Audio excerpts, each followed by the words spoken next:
My parents humiliated me at my sister's graduation, joking that I was a mistake compared to their perfect daughter. I was shocked by their behavior. At my sister's graduation, I felt utterly ashamed of my own parents.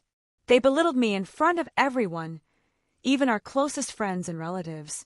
The day was meant to celebrate Elena, my older sister, who had recently graduated from college and secured an amazing job. When my parents stood up to speak in her honor, I expected them to acknowledge her accomplishments appropriately. She had worked hard to reach this milestone and deserved every bit of recognition. I wasn't surprised when, during their speech, they referred to Elena as one of their greatest blessings. By that age, I had long recognized that my parents adored Elena more than they did me. She had always been the more gifted daughter, and they constantly compared me to her. Then, in their speech, they began joking about how they should have stopped having children after Elena. They argued that secondborns were usually useless, and said that if they had only had Elena, they could have devoted more time and effort to her instead of me. Hearing such cruel comments spoken openly and casually while I sat right there stunned me. I looked around the room, hoping someone, anyone, would notice how disturbing their words were, but all I saw were relatives laughing, as if this terrible comparison were merely light entertainment. Although my parents had often made me feel inferior and useless, this was the first time they did it openly, leaving no room for me to hide from their opinion that I simply didn't measure up to their beautiful daughter, Elena. This was not a one-time lapse in judgment. It confirmed what I had long suspected. I was considered an afterthought, while my older sister was the one they truly adored. Growing up as the second child, I had become accustomed to the implicit preference in our household. It constantly showed in their words, actions, and routines. My parents frequently forgot my birthday and, on more than one occasion, were away on business, leaving me alone. Yet they never missed Elena's celebrations. Every year, both parents would plan a spectacular event for her and ensure she felt honored. Watching them shower her with love taught me early to manage my expectations and accept that my birthday was not important to them. As an opinionated child, my parents often labeled me disruptive or unpleasant simply for being myself. I was considered problematic for not fitting the quiet, restrained mold they seemed to prefer, and I was punished for being too chatty or honest about my interests. Elena's calm, introverted temperament, on the other hand, was constantly praised. She was regarded as the ideal daughter, mature and polite, and always displayed proudly before others. Over the years, I received most of the criticism. For a while, I tried to become the daughter my parents seemed to want. I worked hard, thinking that if I acted differently, achieved more, or followed their plan, they would see me differently. But as I grew older, I realized I couldn't shape myself into Elena's clone. We were two separate people. I tried, but I couldn't be her. Eventually, I gave up and tried to adjust to their constant glorification of her. The way they bragged about her accomplishments while dismissing everything I had ever done still hurt deeply. All of these experiences, as painful as they were, had at least remained within our household. I was astonished at how casually they exposed everything at the graduation ceremony. My parents had never embarrassed me publicly before, and now the entire extended family saw how little respect they had for me. What hurt even more was that no one showed disapproval or acknowledged how inappropriate their words were. Nobody even glanced at me sympathetically after their cruel jokes. My parents continued to praise Elena, their pride in her evident in every tone. Then they boldly announced that they had bought her a graduation gift, a brand new car she had always wanted. With everyone's attention on Elena, she hugged our parents with love and gratitude, and the room erupted in applause, laughter, and clapping. The three of them were clearly happy. I felt like an outsider in my own family. The truth is, I had never been envious of Elena. We had always gotten along well, and I believed she deserved every bit of good fortune. But that speech broke me. After enduring their favoritism, scorn, and hurtful words for years, I had finally reached a breaking point. I had taken everything in silently, convincing myself that if I stayed calm, things would improve. But that evening, after their public humiliation, I resolved I could no longer remain silent. I needed the courage to speak up, hoping my parents would understand the depth of my pain. I wanted them to acknowledge the misery they had caused and recognize the embarrassment I felt in that moment. When I eventually confronted them, they responded coldly and scornfully.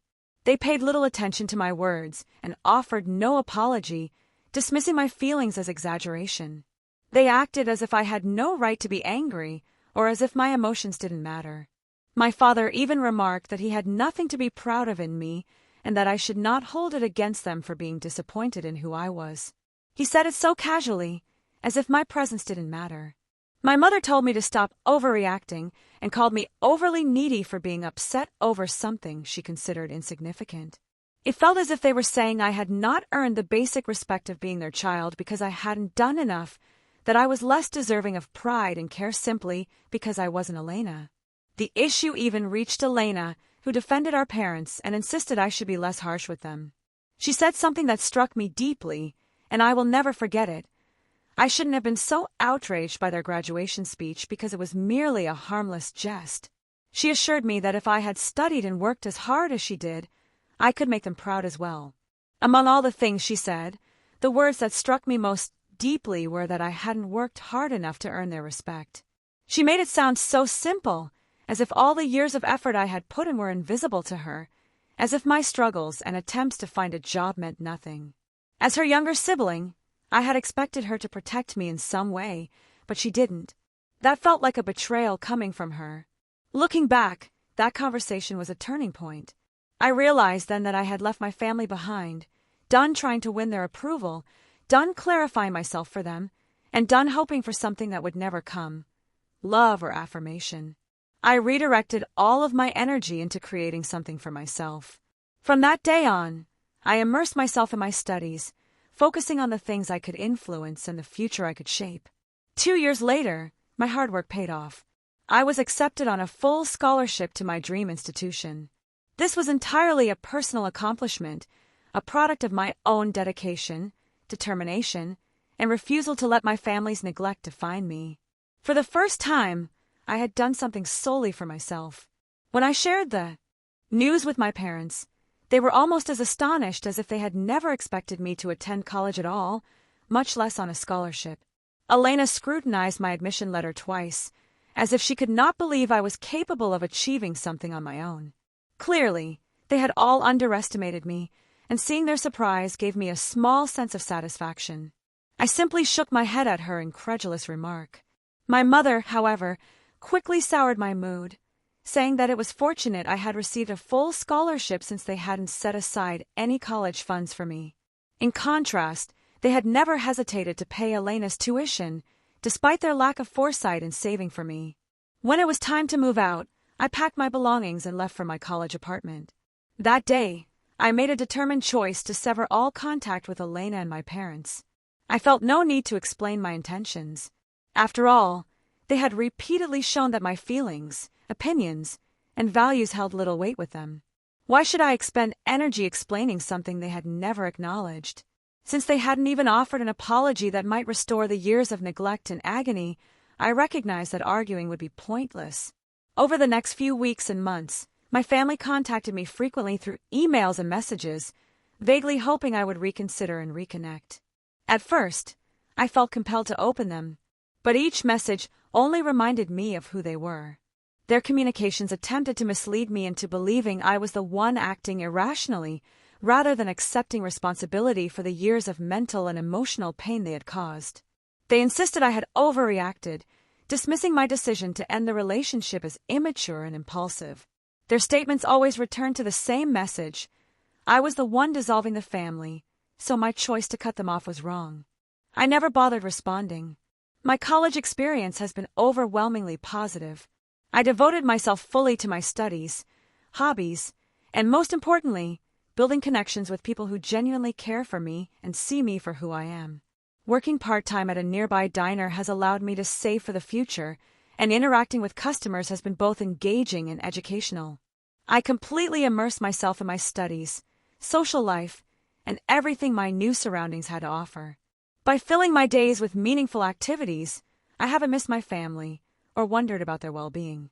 Then, yesterday, I received an unexpected email from my parents. I was shocked. They had stopped contacting me long ago, as I had never replied to any of their previous messages. This time, they urged me to contact them quickly, claiming they had bad news. Despite years of hurt and rejection, fear immediately crept in. My chest tightened, my heart raced, and I feared the worst, that a family member had been seriously ill or worse. Though I had resolved to keep them at a distance, the possibility of a terrible event shook me. I unblocked their number and called immediately. Elena was going through a difficult personal situation, and my parents explained that it had severely affected her life. She had developed a drug addiction that had gotten out of control, causing her to lose her job, spend her savings, and leave her with no resources or options.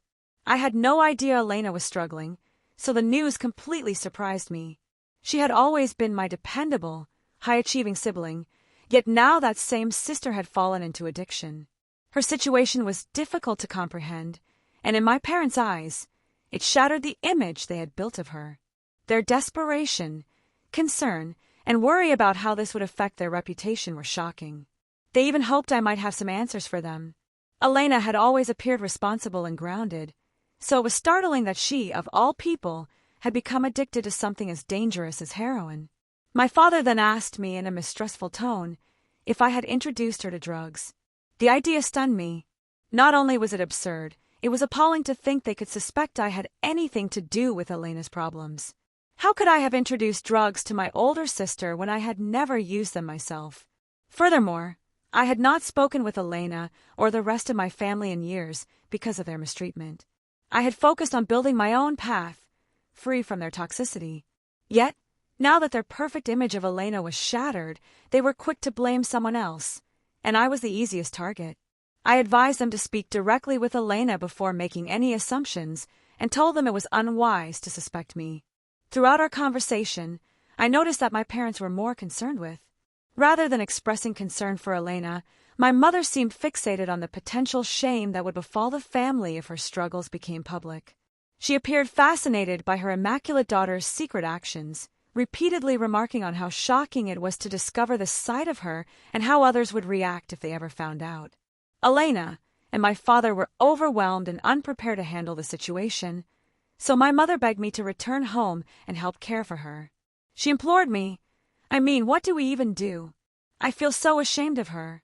Maybe you can talk to her for us. After years of no contact, I could not accept this as a legitimate demand. I told her bluntly that I could not help Elena in this way. She needed professional assistance. I emphasized that if my parents truly cared about her well-being and wanted to support her recovery, the most compassionate thing they could do was admit her to a treatment facility where trained specialists could guide her through it. My father immediately rejected the idea, nearly trembling at the thought of their family's reputation being tarnished by her admission to rehab. He was consumed by the fear of public judgment, insisting that sending her to a treatment center would only harm the family's image. The idea that others would know their accomplished daughter had a heroin addiction horrified him. He chastised me for suggesting it, as if openly acknowledging her addiction were more shameful than ignoring it, and insisted that I return home to monitor Elena myself. He imagined the three of us working together, keeping her under constant observation to prevent relapse. According to them, everything would return to normal as long as no one else knew. Their perspective was entirely focused on maintaining appearances. I was outraged. How could they be more concerned about their reputation than about the well-being of a child who was clearly suffering? Here was an opportunity for my parents to truly step up and prioritize Elena's needs, yet they were more invested in saving face than helping her heal. Even more, they were attempting to pull me back into their charade, urging me to maintain the family facade by assisting them in managing the sister they often compared me to. I told them I needed time to think. I couldn't just walk away from my responsibilities. Classes and work demanded attention, but my parents insisted I take at least 2 or 3 weeks off to help because they really needed me. Part of me wanted to see if I could help Elena, ensure she was okay.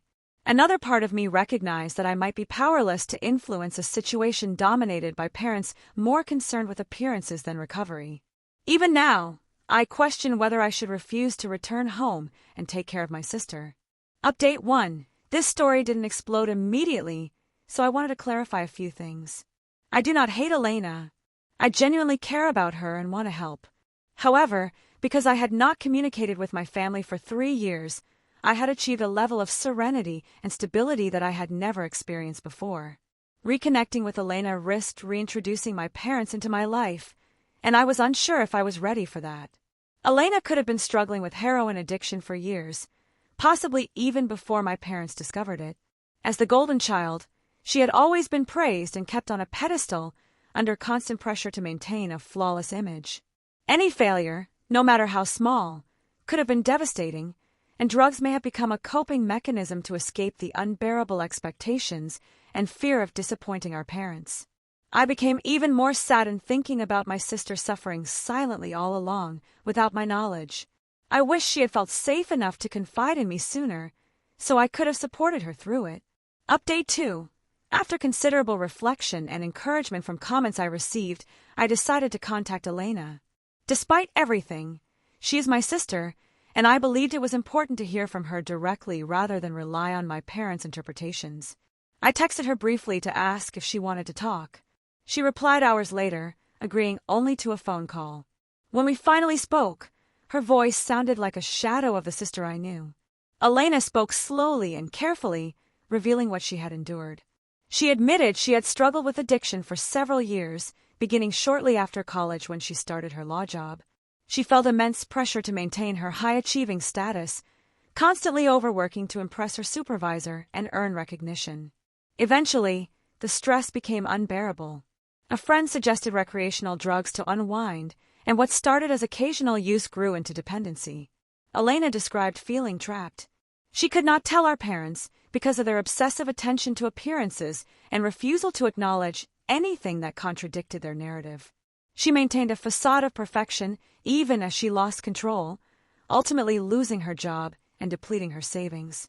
She worried I would judge her as harshly as she judged herself and expressed embarrassment at discussing her struggles with me. Hearing her story broke my heart.